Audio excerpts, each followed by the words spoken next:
Hello everyone and welcome back to my channel. It has been weeks and weeks and weeks since I've actually sat down and filmed a video because I've been away. I have not sat down and filmed anything. Anything you've seen from me has been pre-filmed and then edited and uploaded. So this feels very strange, but also really nice to be back.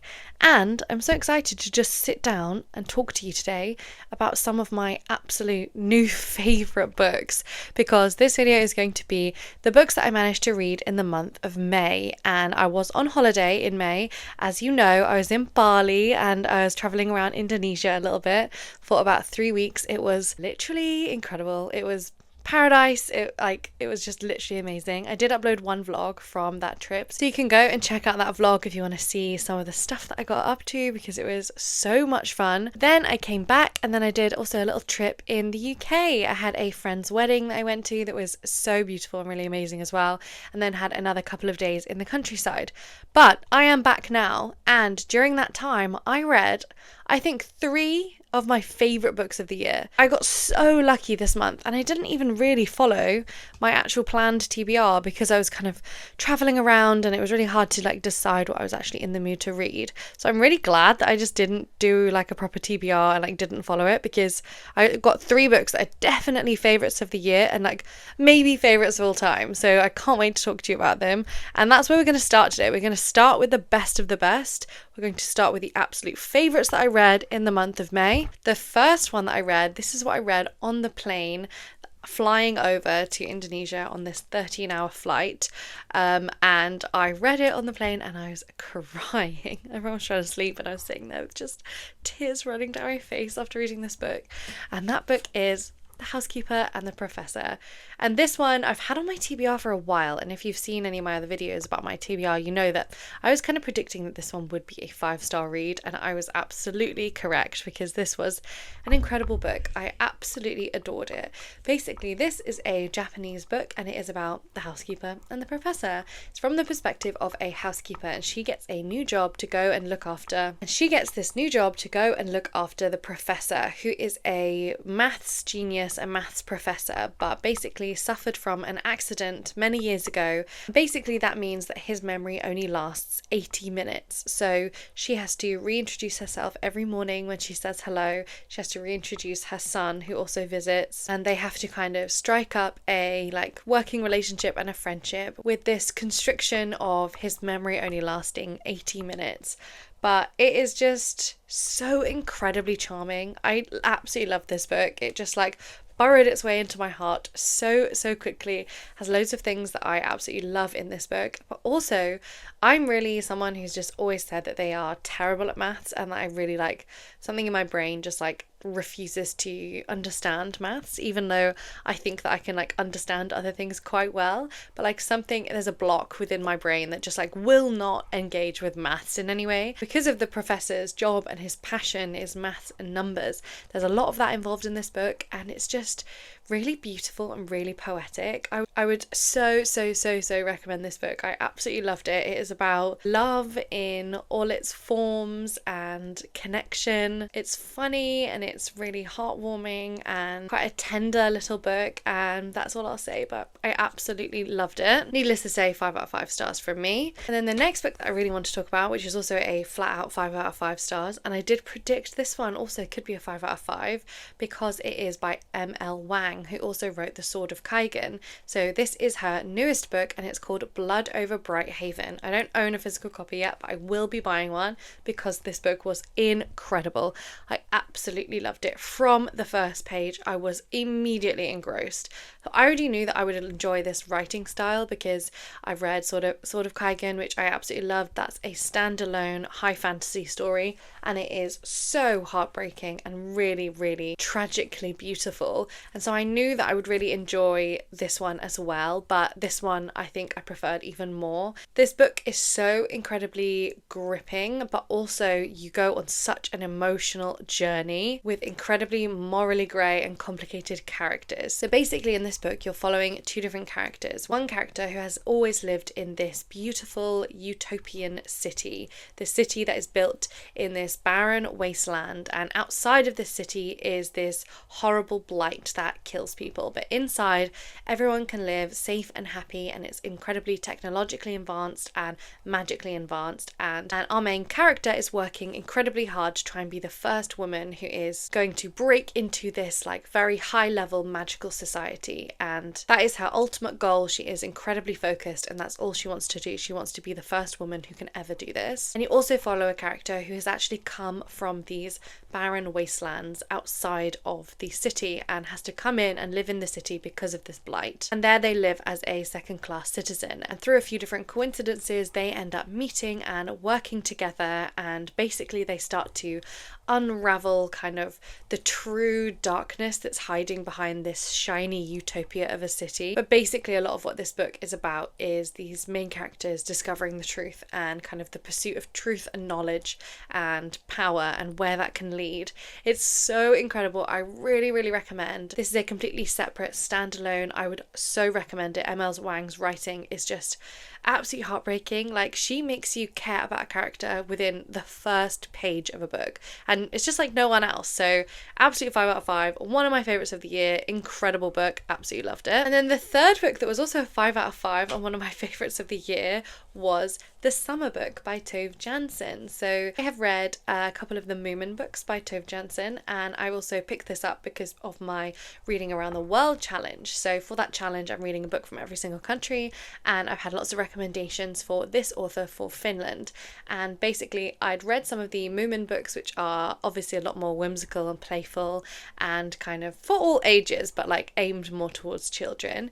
And this is Tove Jansson's adult book, and basically I wanted to read this because I was sitting on an island in Indonesia. This is set on an island in Finland, and over the course of basically one summer, or like kind of quite a few summers, but basically every summer that they spend at this island, and the two main characters in this are a grandmother and a granddaughter, and I just absolutely loved how both of these characters are written. They're really heavily based on Tove Jansson's people within their own life, so, and you can really tell because they just feel so real on the page, and they are so interesting to read from, and they explore so many different ideas about love and grief and God and religion and nature, and you just spend time with them on this island. It's kind of set in like little mini vignettes or short stories. There's not kind of one strong plot that like pulls you through the whole story, but I didn't think it was needed at all because I just loved spending time with them both on this island, and I just wish that I could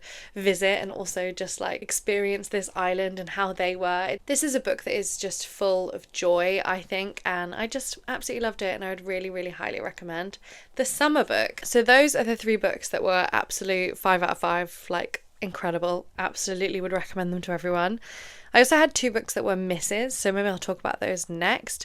The first one was unfortunately a Stuart Turton book, and I usually really love this author, but this is The Devil in the Dark Water. I just didn't enjoy this that much, and I was warned. My brother has read this one and he said he didn't think I would like it, and he didn't really like it that much either, and it just was an unfortunate miss for me.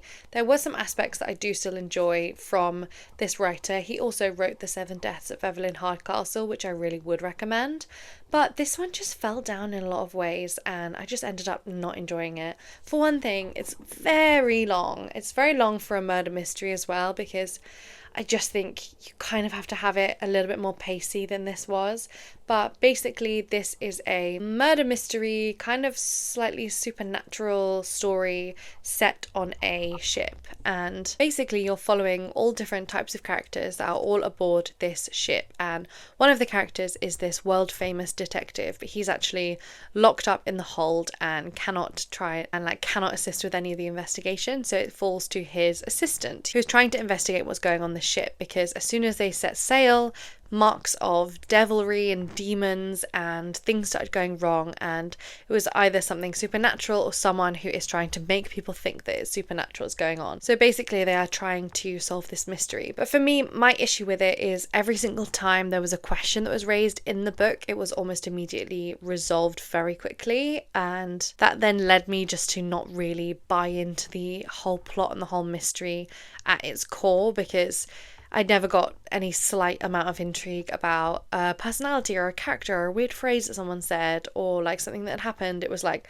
this is strange, why has this happened? And then someone will immediately kind of give you the answer. But then right at the end, like, the twist wasn't something that you could have really guessed, so it did feel like you weren't right along there with the investigators, like trying to figure this out. It was kind of like everything being told to you and then like a twist at the end. I don't know. I also wasn't particularly interested in the characters. I thought that they were a little bit flat, and the pacing was quite off, because it's quite obvious like some of the plot beats that are going to happen, and then you just kind of feel like you're waiting around for it to happen. And I don't know, for something that feels like it should have been really highly original, really inventive, and really twisty and turny, it didn't actually hit that way at all for me. So this was like a 1.5, 2 stars for me. So that is unfortunate.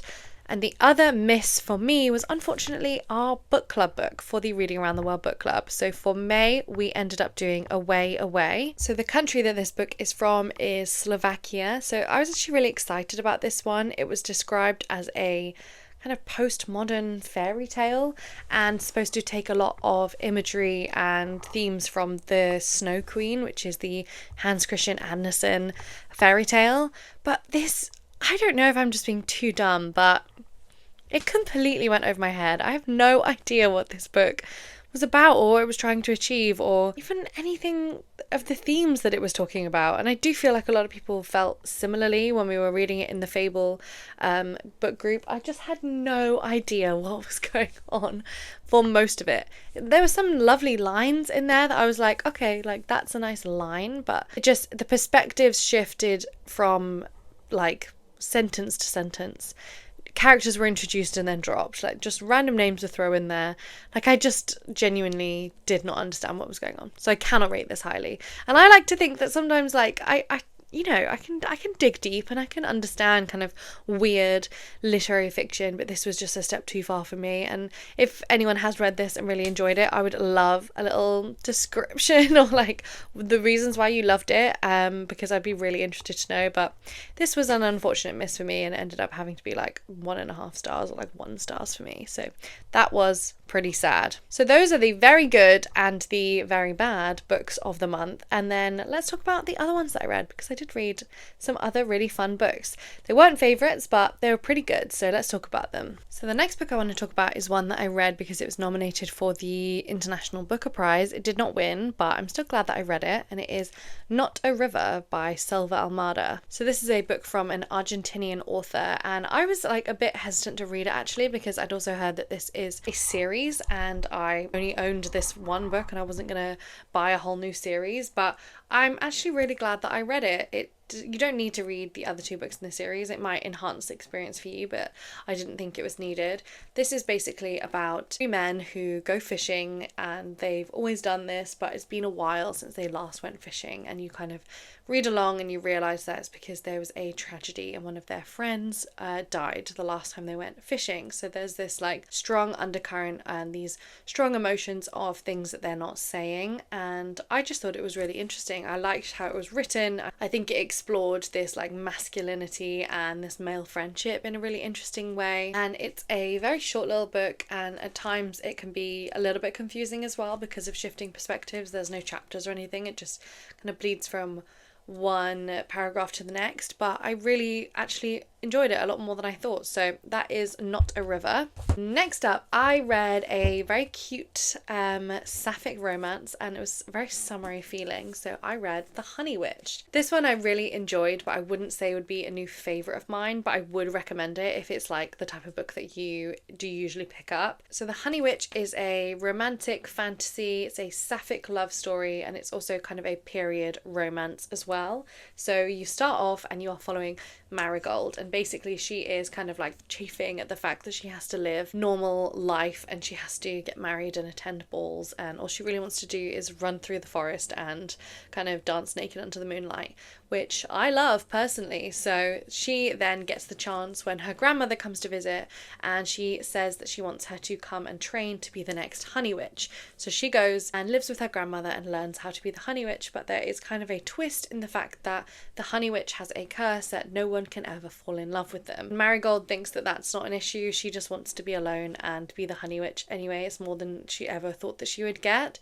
But as time goes on and as she meets another young woman who is incredibly grumpy, but they are very drawn to each other, she kind of like sees the full force of what this curse can do. I thought that this in general was just like very, very sweet. It didn't have as much depth as I usually look for in terms of my romance, or I would have preferred more of a emotional journey for the characters to go on, but in the end it was very cute. It never felt like there was any real danger that the characters were in, despite their kind of trying to be this kind of external big danger, but didn't quite make enough sense for me to feel like there was actually going to be danger for the main characters. But overall, really cute, really sweet. I do recommend. Next up, I read Ghost Station, which is a sci-fi horror story, and this one I had quite high expectations for, and it ended up being kind of on the middling level for me. There were aspects of this that I really enjoyed. Basically, this book is following an exploration crew as they are going and exploring this planet that has been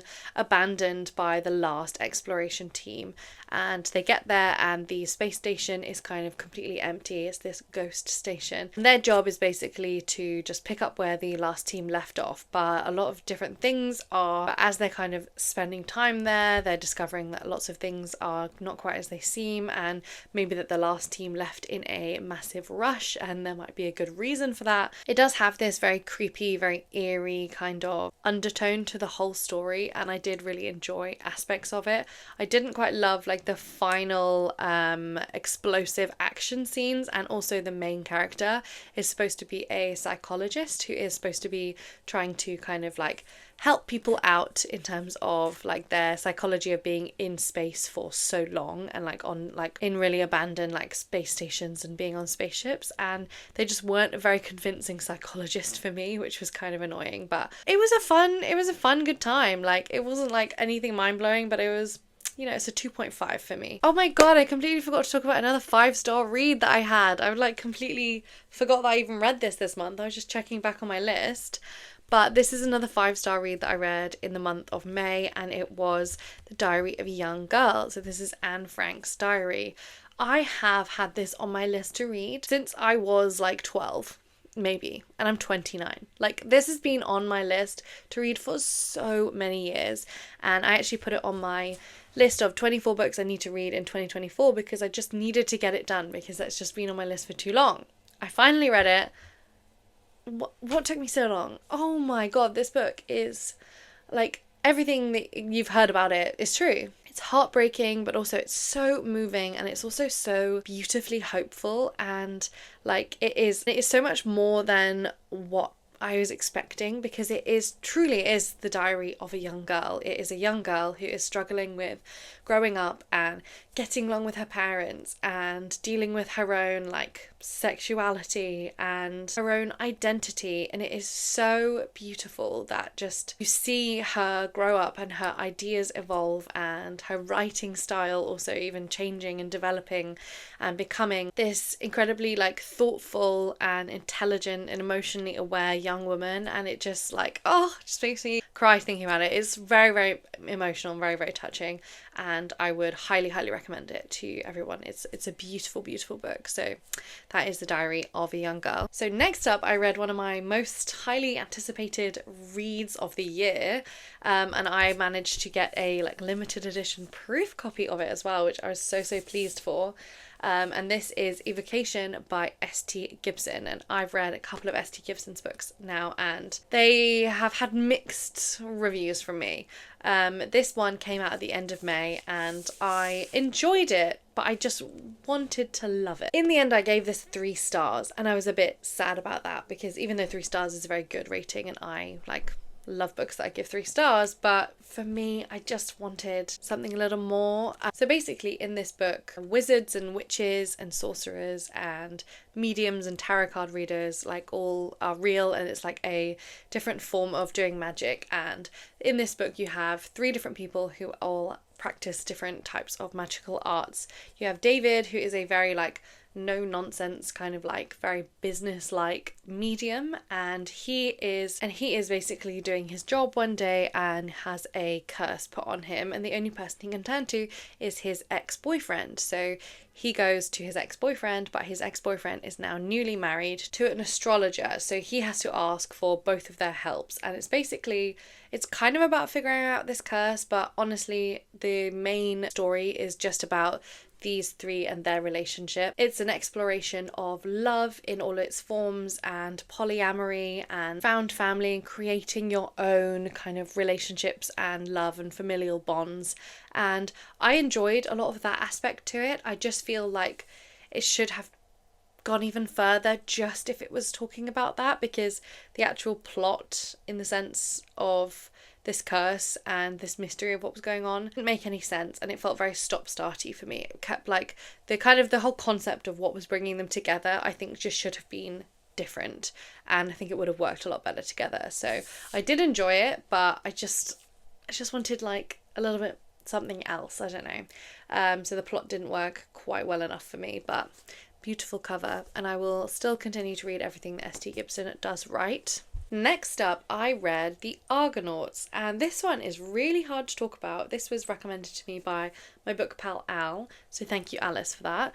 It's one of her favourite books, and it's really difficult to describe. This book is described as auto-fiction or like auto-theory. Basically, it's kind of a memoir, but it's also kind of this book that is pushing forward a kind of like academic theory. It's like very heavily footnoted, but it's also very heavily personal. So there is this personal like journal like kind of stream of consciousness running through it, but it is also very much building up an argument for a way of thinking as you're reading it. So it's like nothing else I've ever read. It's really, really unique, and it's very, very interesting to read. It is a little bit of a difficult read, I would say. I actually listened to this as an audiobook, and then also I read the book physically as well, like on my Kindle as well, and I think that did help, and I really did enjoy it. This book focuses on feminism and gender theory and the author's own personal relationships and motherhood and family. The parts I found really most interesting were the kind of use and limits of language and how far language can get us when we are describing our ideas and our lived experiences. I thought that was so interesting. But honestly, anyone who's interested in gender theory or sexuality or feminism and these kind of topics, it's a must read because it is such an interesting experience to even read. Also incredibly difficult to rate, so I don't think I will be rating this book. I would highly recommend picking up this book. So that is The Argonauts by Maggie. Next up, for another cute and fluffy one, after reading a few different more difficult books, I was really in the mood for a cute and fluffy romance, and I'm really glad that I picked this one up because it was close to a 5 stars, but not actually a 5-star. But I read The Very Secret Society of Irregular Witches. This one I've heard a lot about, and I knew that I would enjoy this, but I didn't know how much, and I just really enjoyed this one. If you are looking for something that is sweet and tender and cute and fluffy, then definitely pick this one up. This is basically about Mika Moon, and she is a witch, but basically in this world witches cannot congregate together. They can't be together because it draws too much attention. So if you are a witch, you have to live quite a lonely life, and Mika starts posting videos on YouTube about her witchy life, kind of pretending to be a witch in order to find some kind of community and kind of stave off this loneliness that she's been feeling. But she then gets a letter that is a very mysterious and strange letter that asks her to come and basically tutor 3 young witches in this house. So she arrives, and it's this very kind of chaotic household, and it's a beautiful story about romance and like magic, and it's really a truly like found family story. I also just really liked the romance in this. I thought it was slow burn enough, and it really just felt very believable to me, but also the emotional journeys that the characters went on I just really backed as well, and I could just really see where both of their perspectives were coming from and kind of where the tension in their relationship was coming from. I just really enjoyed it. It's really, really sweet. It's very funny as well in aspects, and just like very heartwarming and cozy. So highly recommend this book. Next up, I read The Pachinko Parlour, and this one I liked but didn't love. I'm not sure I completely get on with this author. I've also read their other book that is Winter in Sokcho, and the covers are just absolutely stunning for both of these books. I do really, really love them. But this one is, I think perhaps like maybe this author is just like too subtle of a writer to me. I enjoy the themes that they explore. In this one in particular, it is following a young woman, and she is kind of like, she is visiting her grandparents who live in Tokyo, but they are originally from Korea and they had to leave during the war and they have never been back.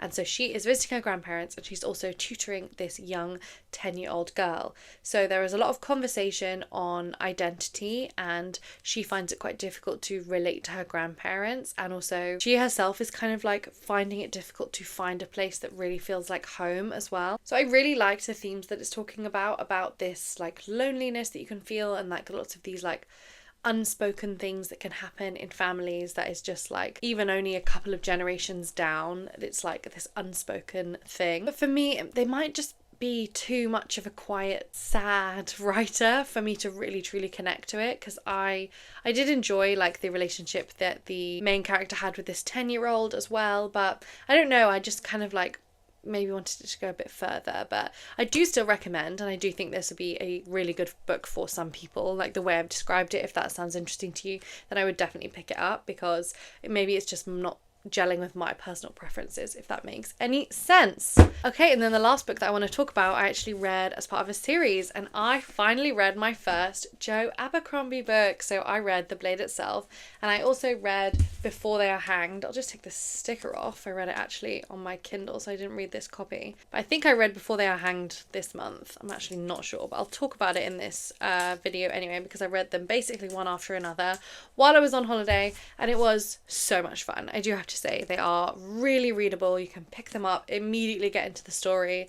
They are not dense in any way, like they kind of like appear like quite like, I don't know, like a real tome of a fantasy book. I would say they're actually very, very easy reads. So if you've been thinking about picking this up, I would say just give it a go. It did not take me long to read these books at all, despite them being quite hefty in terms of word count. I also still have not read the third and final book, but I will be reading that very soon, maybe even this month, to finish off this series. My overall like couple of word review is, I'm really glad I read them. I had a lot of fun, but they're not going to be my favourite fantasy series. Basically, you're following 3 main characters in this, and they all have very different backgrounds and very different kind of like life journeys in this story. So you follow Logan Ninefingers, who is this fighter. He is a barbaric northern man, and he's always had to fight for his survival, and he's basically ended up kind of completely alone and the last kind of survivor of his band, of his tribe. You also follow this young, handsome but very selfish kind of nobleman who only cares about going out, getting drunk and getting laid, and his whole journey is trying to win this contest to get some honour for his family. And then you also follow Glokta, who is my favourite character, I think probably the most interesting of the whole series. And Glokta used to be a war hero, but then got captured and was basically crippled after being tortured, as to become a torturer himself. So he works for the Inquisition and is a torturer. Follow mainly these 3 different men as they are going about this world and uncovering things that are going on. There is kind of this steady war building in the background, and there are threats from all sides about threatening this society. And overall, they are very, very fun. I do think that it really does lack a female perspective and a female touch. You get the bare bones of kind of any kind of female perspective in this book, and I do think it does kind of suffer from that lack of female perspective in any way. I did also have some trouble with the pacing. I think that you just need more regular plot beats to stay really engaged when it's such a big wide world going on and things are moving very, very slowly. In terms of the major plot, things are moving very slowly. In terms of like the minor plot to like keep you reading, it is still a fast read, it's an easy read, but I kind of just wanted more. I wanted more political maneuverings. I wanted more complexity in the world building. I wanted, like, lots of the things were laid out and it was all there, like the foundations were there, but then it just didn't have any depth for me. So it just felt like I couldn't really truly get into it because it was just felt a little bit simple at times. But definitely will be reading the last book, and I do think that the writing improved in the second one as well, so I'm excited for the third and final installment to see where it all wraps up. But yeah, that is Joe Abercrombie's The First Law Trilogy, book 1 and 2. So those are all the books that I did read in the month of May. So I'm sorry that this is a very late video. Also, I think that's 15 books and not 14, so I'm gonna double check when I actually was reading stuff over on my list. So thank you so much for watching this video. If you did watch all the way through, then please remember to subscribe if you haven't already. I'm so grateful for everyone who has been subscribing lately. It's been really making me so happy, so thank you so much. Please let me know in the comments if you read any of these books and if you would recommend them. I would love to know, and also if you have any other recommendations for me, then always keep those coming. So thank you so much for watching, and I'll talk to you again soon. Bye!